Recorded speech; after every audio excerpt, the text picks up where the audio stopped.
ہم تاجر زارے ملازم نہیں ہے، نبی صلی اللہ علیہ وسلم کے امتی ہیں، اور امتی ہونے کے ناطے سے یہ محنت ہمارے ذمہ ہے۔ ہم سارے اس محنت کو سیکھ رہے ہیں۔ ہمارا گھروں سے نکلنا اس مبارک محنت کو سیکھنے کے لیے، اس محنت کے اعمال ہیں دعوت اللہ، تعلیم و تعلم، ذکر و عبادت اور خدمت، اور اسی طرح رات کے اعمال ہیں لمبی لمبی تہجد کی رکعتیں پڑھنا، قرآن پاک پڑھ کر اللہ تعالیٰ کو سنانا، اور تنہائی میں اللہ کا ذکر کثیر کرنا، اور رو رو کر اپنے لیے اور پوری امت کے لیے دعائیں مانگنا۔ یہ اس محنت کے اعمال ہیں۔ جو ان اعمال میں لگا ہوا ہے گویا وہ اس محنت میں لگا ہوا ہے۔ تو اس میں پہلی بات جو ہے وہ یقینوں کی تبدیلی ہے۔ یہاں سے ہمیں ہوتا ہوا نظر آ رہا ہے، وہاں سے نہیں ہو رہا، اللہ کی ذات کر رہی ہے۔ اس کا بول ہے لا الہ الا اللہ محمد رسول اللہ۔ تو لا الہ الا اللہ، کوئی الہ نہیں ہے سوائے اللہ کے۔ الہ اس ذات کو کہتے ہیں جس کے سارے کام سب کے بغیر بن جائیں، اور کسی کا کوئی کام اس کے بغیر نہ بنے، وہ صرف ایک ذات ہے۔ لا الہ الا اللہ، کوئی الہ نہیں ہے سوائے اللہ کے۔ تو الہ پہلی چوٹ پہ انسان کا دھیان جدھر جاتا ہے وہ اس کا الہ ہے، اسے وہ الہ سمجھتا ہے۔ پہلی چوٹ، پہلا دھیان، جب بھی کوئی حال آتا ہے اس کا دھیان کدھر جاتا ہے؟ تو یہ یقین بنانا کہ جو بھی حال ہے وہ اللہ کی طرف سے آ رہا ہے۔ ایمانیات جو ہے اس میں یہ بات بتائی گئی، ہر مسلمان جو ہے وہ یہ ایمان لاتا ہے آمنت باللہ و ملائکتہ و کتبہ و رسلہ والیوم الآخر والقدر خیرہ و شرہ من اللہ تعالی والبعث بعد الموت۔ یعنی یہ 7 چیزیں ہیں جن پہ ایمان لانا ضروری ہے، کہ میں اللہ پہ ایمان لایا، اس کے فرشتوں پر ایمان لایا، اس کی کتابوں پر ایمان لایا، اس کے رسولوں پر ایمان لایا، یوم حساب پر ایمان لایا، اچھی بری تقدیر اللہ کی طرف سے اس پہ ایمان لایا، مرنے کے بعد جی اٹھنا ہے اس پہ ایمان لایا۔ تو یہ ہر مسلمان کے، یعنی اس کا یقین ہو ہر مسلمان کو۔ تو یہ ہمارا عقیدہ ہے، یہی ایمان ہے۔ اب اللہ بھی ایمان کیسے لانا ہے؟ اس کا معنی مجمل میں تذکرہ ہے، آمنت باللہ کما ہوا باسمائہ، میں اللہ پہ ایمان لاتا ہوں جیسا کہ اس کے نام ہے، وصفاتہ، جیسے اس کی صفات ہیں، وقبلت جمیع احکامہ، اور میں نے اس کے سارے حکموں کو مانا، اقرار باللسان تصدیق بالقلب، یعنی زبان سے میں اس کا اقرار کرتا ہوں اور دل سے تصدیق کرتا ہوں۔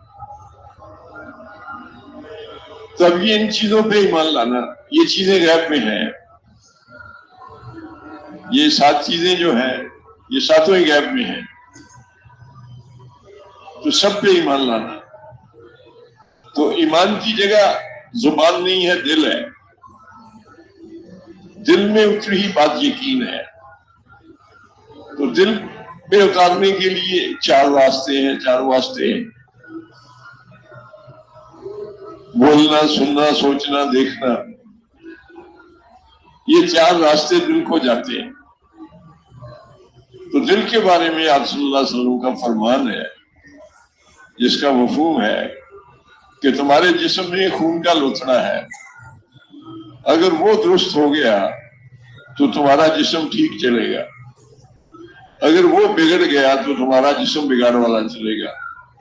پھر فرمایا خبردار جان لو کہ وہ تمہارا دل ہے، وہ غور سے سن لو کہ وہ تمہارا دل ہے، خبردار جان لو کہ وہ تمہارا دل ہے۔ تو دل میں اترو ہی بات یقین ہے۔ تو بار بار کسی چیز کا تذکرہ کرنا، بار بار کسی چیز کو سننا، اسی نگاہ سے دیکھنا، اسے تنہائیوں میں سوچنا، تو پھر یہ بات یقین میں دل میں کاشت ہوتی ہے، دل میں گھر کرتی ہے، بار بار تذکرہ کرنے سے۔ تو اس لیے پہلا جو ہے وہ دعوت ہے کہ اللہ کی بڑائی، اللہ کی عظمت، اللہ سے ہونا، اللہ کے غیر سے، اللہ کے بغیر نہ ہونا، اس کو بولا جائے، اور کوئی بول رہا ہے اس کو سنا جائے، اسی نگاہ سے دیکھا جائے اور تنہائیوں میں سے سوچا جائے، تاکہ ہمارا دل جو ہے اس کی گواہی دے کہ میری کامیابی، ناکامی، تنگستی، خوشحالی، عزت، ذلت، صحت، بیماری اللہ کے ہاتھ میں۔ یہاں سے انسان کو ہونے کا یقین ہوتا ہے، وہاں لگتا ہے۔ ہمارا مشاہدہ دیکھتے ہیں، یہاں سے نفع ملنے کا یقین ہے، اس میں لگتا ہے۔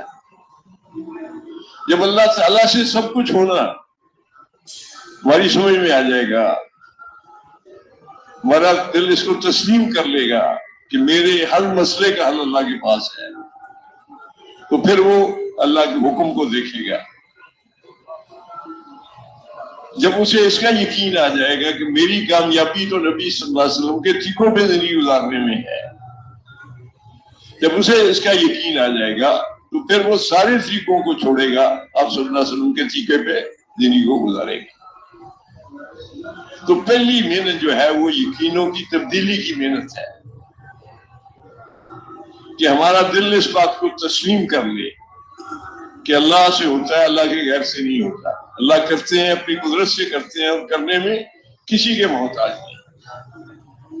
تو روزانہ یعنی یہ جو خروج کا وقت ہے، یہ ہماری تربیت کا بہترین وقت ہے، اس میں اور کوئی ہمیں تقاضا نہیں ہے۔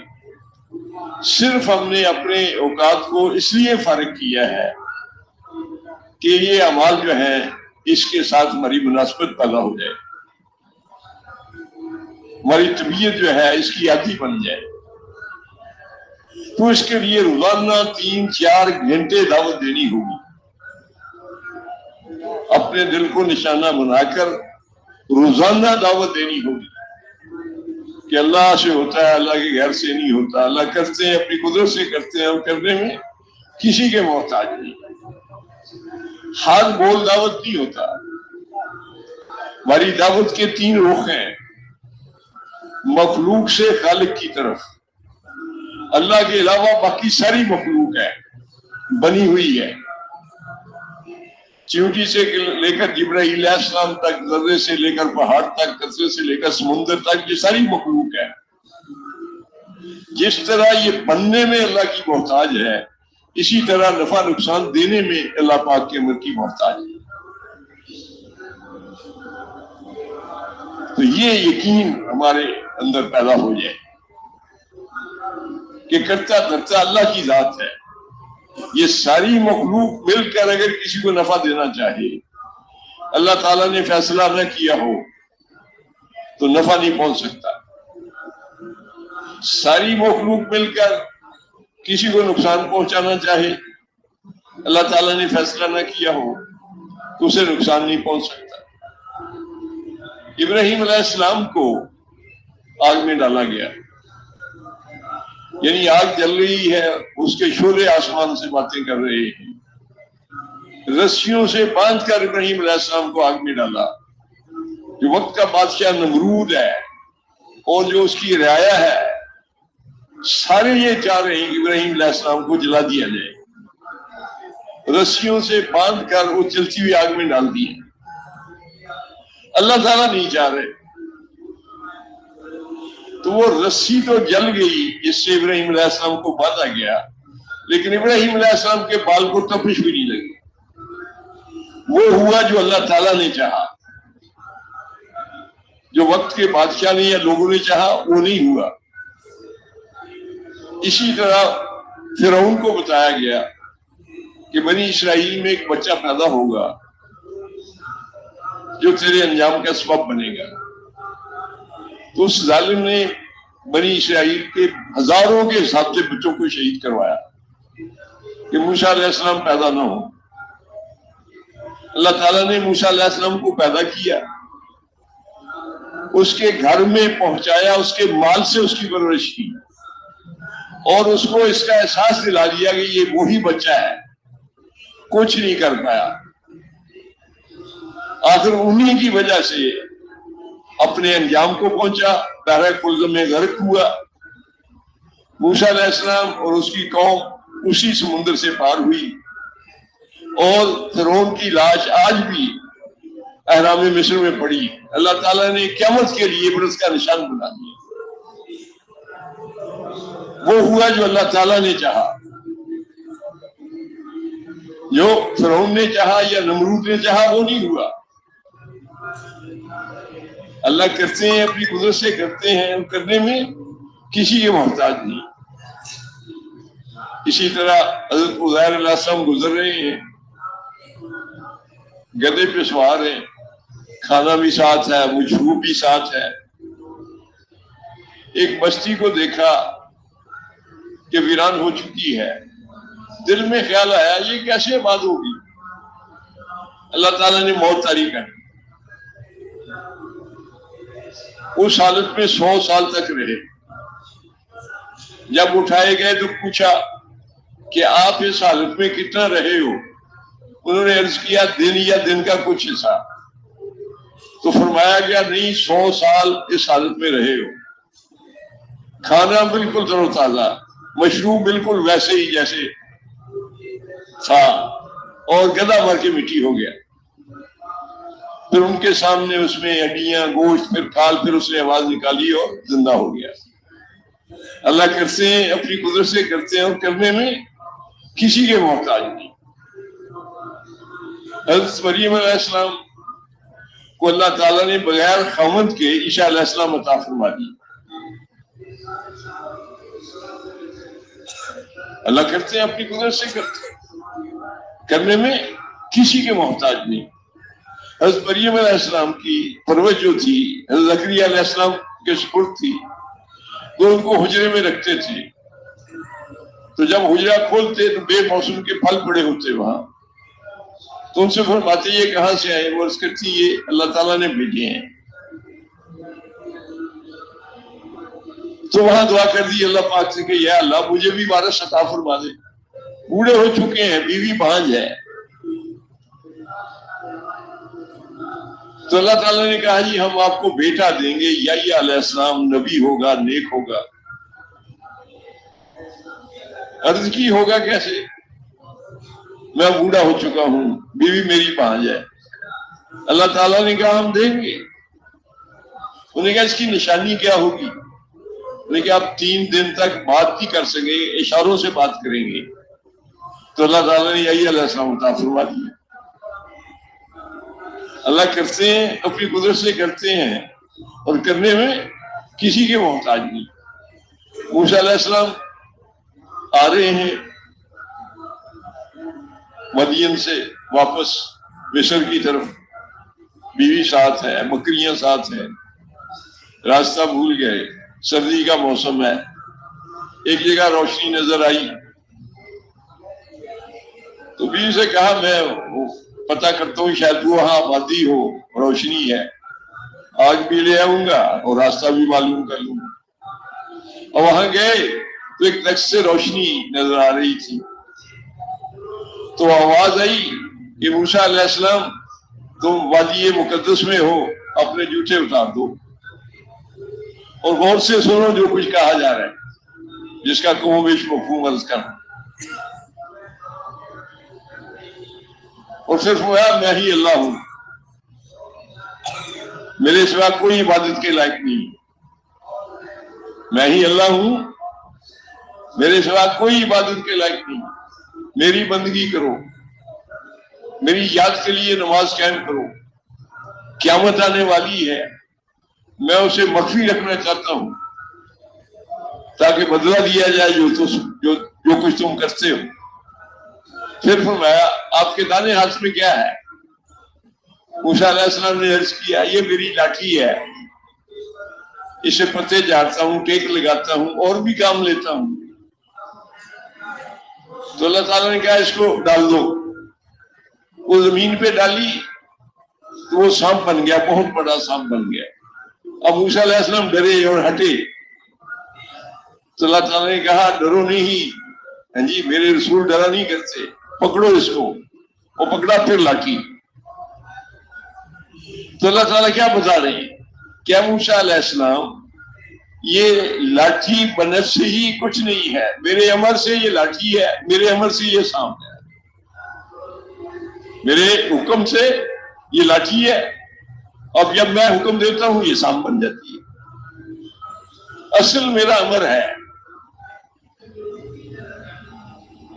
اب پھر فرمایا کہ فرعون کی طرف چلے جاؤ کہ وہ سرکش ہو گیا ہے۔ اب دل میں خیال آیا موسیٰ علیہ السلام کے کہ بیوی میری وہاں اکیلی ہے، اس حالت میں ہے، تو اللہ تعالیٰ چونکہ دلوں کے بھیدوں کو جانتے ہیں تو کتابوں میں لکھا گیا ہے کہ اللہ تعالیٰ نے موسیٰ علیہ السلام کی حالت کو جانا تو فرمایا یہ جو پتھر ہے اس پہ لاٹھی مارو، تو اس پہ لاٹھی ماری تو اس سے ایک اور پتھر نکلا، کہا اس پہ بھی لاٹھی مارو، اس پہ لاٹھی ماری، اس میں سے ایک اور پتھر نکلا، اس پہ بھی لاٹھی مارو، اس پہ لاٹھی ماری، جب وہ پتھر ٹوٹا اس میں سے ایک کیڑا نکلا جس کے منہ میں سبز پتا تھا، اور وہ یہ کہہ رہا تھا، جس کا کم و بیش مفہوم یہ ہے کہ وہ اللہ پاک ہے جو مجھے یہاں دیکھتا ہے، جی میری ضروریات کا خیال کرتا ہے، مجھے یہاں رزق پہنچاتا ہے۔ تو 3 پتھروں کے اندر اللہ تعالیٰ اسے روزی پہنچا دے، مسئلہ حل ہو گیا موسیٰ علیہ السلام کا بھی۔ اور پھر وہ فرعون کی طرف گئے ہیں، پیچھے نہیں گئے، حکم مل گیا جانے کا، گئے۔ تو عرض کرنے کا مقصد یہ ہے کہ اللہ کرتے ہیں، اپنی قدرت سے کرتے ہیں، اور کرنے میں کسی کے محتاج نہیں۔ اسی طرح بھائیوں نے حضرت یوسف علیہ السلام کو کنویں میں ڈالا، وہاں سے نکال کے بیچا، پھر مصر کے بازار میں بکے، پھر تہمت لگی، قید ہوئے، پھر قید خانے سے نکال کے مصر کی حکومت دے دی۔ اللہ کرتے ہیں، اپنی قدرت سے کرتے ہیں، اور کرنے میں کسی کے محتاج نہیں۔ اصحاب کہف کو 309 سال تک سلائے رکھا، 309 سال تک سوئے رہے، جب بیدار ہوئے بالکل ویسے ہی تھے جیسے سوئے، کوئی فرق نہیں پڑا۔ 309 سال اللہ کرتے ہیں، اپنی قدرت سے کرتے ہیں، اور کرنے میں کسی کے محتاج نہیں۔ یعنی روزانہ ہم نے اپنے دل کو نشانہ بنا کر یہ باتیں کرنی ہیں تاکہ میرا دل، آپ کا دل بھی اس بات کو تسلیم کر لے کہ میری کامیابی، ناکامی، تندرستی، خوشحالی، عزت، ذلت، صحت، بیماری اللہ کے ہاتھ میں ہے۔ تو جب اللہ سے ہونا یقین ہمارا بن جائے گا تو پھر دین پہ چلنا آسان ہے، اللہ کو حکم ماننا آسان ہے، سہل ہے۔ کیوں کہ مسئلہ ہی ادھر سے حل ہوگا۔ جو بھی میرا مسئلہ ہے اس کا حل اللہ کے پاس ہے۔ اللہ کی ذات وہ ذات ہے کہ جسے نہ تو کسی سے مشورہ کرنا ہے نہ پوچھنا ہے۔ یہ کائنات جتنی ہمیں نظر آ رہی ہے یا نظر نہیں آ رہی، سب کو بے نمونہ اللہ نے پیدا کیا ہے، کسی چیز کا کوئی نمونہ نہیں تھا، اللہ پاک نے ارادہ فرمایا پیدا کر دیا۔ جو چاہتے ہیں اللہ تعالیٰ، جب چاہتے ہیں، جیسے چاہتے ہیں کر دیتے ہیں۔ اللہ تعالیٰ کے ارادے کا نام وجود ہے۔ فرماتے ہیں سورہ یاسین میں یہی عرض فرمایا گیا ہے کہ جب اللہ تعالیٰ کسی چیز کا ارادہ کرتے ہیں، کہتے ہیں ہو جا ہو جا، ہو جاتے ہیں۔ تو یہ بات ہمارے دل میں اتر جائے تو اس کے لیے دعوت ہے روزانہ کے اعتبار سے۔ دوسرا اس کا جز محمد رسول اللہ ہے کہ کامیابی جو ہے وہ آپ صلی اللہ علیہ وسلم کے طریقوں پر زندگی گزارنے میں ہے۔ اللہ تعالیٰ نے انسانوں اور جنوں کو اپنی عبادت کے لیے پیدا کیا ہے۔ یہ اللہ نے اعلان کیا ہے کہ میں نے انسانوں اور جنوں کو نہیں پیدا کیا مگر اپنی عبادت کے لیے۔ آج کم قسمتی سے ہم عبادت صرف نماز روزے کو سمجھتے ہیں کہ جو نماز روزہ کر رہا ہے وہ عبادت کر رہا ہے، باقی کام جو ہے ہم اسے عبادت نہیں سمجھتے۔ حالانکہ عبادت کا جو سادہ سا مفہوم سمجھ میں آتا ہے وہ یہی ہے کہ اللہ کے حکم کو نبی صلی اللہ علیہ وسلم کے طریقے پہ پورا کرنا عبادت ہے۔ اللہ کے ہر حکم کو نبی صلی اللہ علیہ وسلم کے طریقے پہ پورا کرنا عبادت ہے. وہ نماز میں ہو، روزے میں ہو، حج میں ہو، زکوٰۃ میں ہو، کھانے میں ہو، پینے میں ہو، سونے میں ہو، لباس کے پہننے اتارنے میں ہو، گھر میں جانے، گھر سے نکلنے میں ہو، کمانے میں ہو، خرچ کرنے میں ہو، معاشرت معاملات میں ہو. یعنی 24 گھنٹے کی زندگی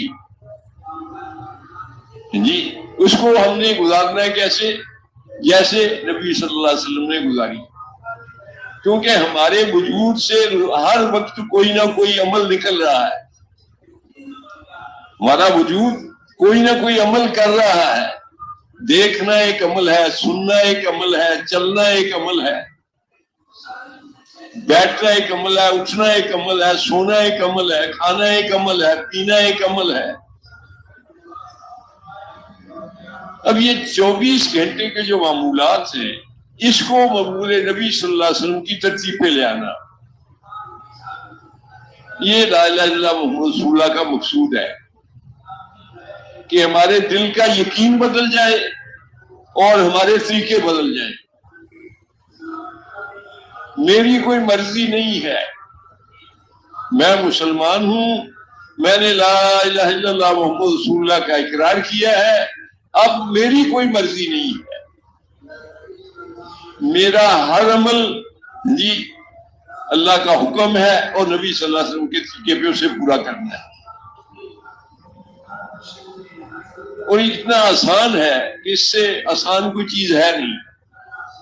حضرت علی رضی اللہ تعالیٰ عنہ کا قول ہے کہ پورے دین پہ چلنا ایسے ہی ہے جیسے گرمی کی شدت میں ٹھنڈا پانی کا گلاس پی لینا. کوئی حکم اللہ نے نہیں دیا جو ہمارے لیے مشکل ہو. عبادات کی لائن سے نماز ہے، 5 وقت فرض ہے، صرف 5 وقت اوقات کی پابندی کے ساتھ کرنا ہے. اس کو روزے سال میں ایک بار ہیں. زکوٰۃ جس کے پاس مال ہے، حج جس کے پاس وہاں جانے کا خرچہ ہے. یعنی 5 بڑے بڑے ارکان ہیں اسلام کے جنہیں ہم بنیاد کہتے ہیں اسلام کی. اس میں سے 3 رکن ایسے ہیں جس پہ 1 پیسہ خرچ نہیں ہوتا. یعنی کلمے کا یقین حاصل کرنے کے لیے کوئی خرچہ نہیں ہے. یہ آپ کو پیسہ لگتا ہے؟ کیوں جی؟ کوئی خرچہ ہے اس پہ؟ نماز پہ کوئی پیسے مانگتے ہیں؟ کہ مسجد والے پیسے مانگتے ہیں بھائی نماز پڑھنے کے؟ نہیں. روزے کے پہ کوئی خرچہ نہیں. یعنی 3 رکن ایسے ہیں اسلام کے جو بغیر خرچے کے ہیں، کوئی خرچہ نہیں ہے، مفت. اب امت اس کو چھوڑ چکی ہے. تو وجہ کیا ہے؟ کہ وہ طاقت، وہ قوت جو ان اعمال پہ لاتی کمزور ہوگی. یعنی ایمان کمزور ہے، اللہ کی ذات و صفات کا یقین کمزور ہے. آج مسلمان جو ہے یا عام آدمی جو ہے، یہ جو چوک میں کھڑا ہوا سپاہی ہے، اس کی اتھارٹی کو جانتا ہے یہ، لیکن اللہ تعالیٰ کی اتھارٹی کو نہیں جانتا. اس کی حیثیت کو یہ جانتا ہے. ڈرائیور جو ہے نا وہ سپاہی ہے، حالانکہ پولیس کا سب سے چھوٹا یہ عہدہ ہے، یہ جانتا ہے. لیکن اللہ تعالیٰ جو قادر مطلق ہے، سب جہانوں کا پالنے والا ہے. سورہ فاتحہ میں یہی کہتے ہیں الحمدللہ رب العالمین، سب تعریفیں اس کے لیے جو سارے جہانوں کا پالنے والا ہے. تو وہ اللہ، تو یہ یقین ہمیں حاصل ہو جائے. تو یہ اللہ کا حکم ہے. کھانا اللہ کا حکم ہے، پینا اللہ کا حکم ہے، سونا اللہ کا حکم ہے. ان سارے احکامات کو نبی صلی اللہ علیہ وسلم کے طریقے پورا کر لینا. اب یہی ہے، بس اتنی سی بات ہے کہ نماز پڑھنے لگے سوچیں آپ صلی اللہ علیہ وسلم نے کیسے پڑھی، کھانے لگے سوچیں آپ صلی اللہ علیہ وسلم نے کیسے کھایا، پینے لگے سوچیں کیسے پیا.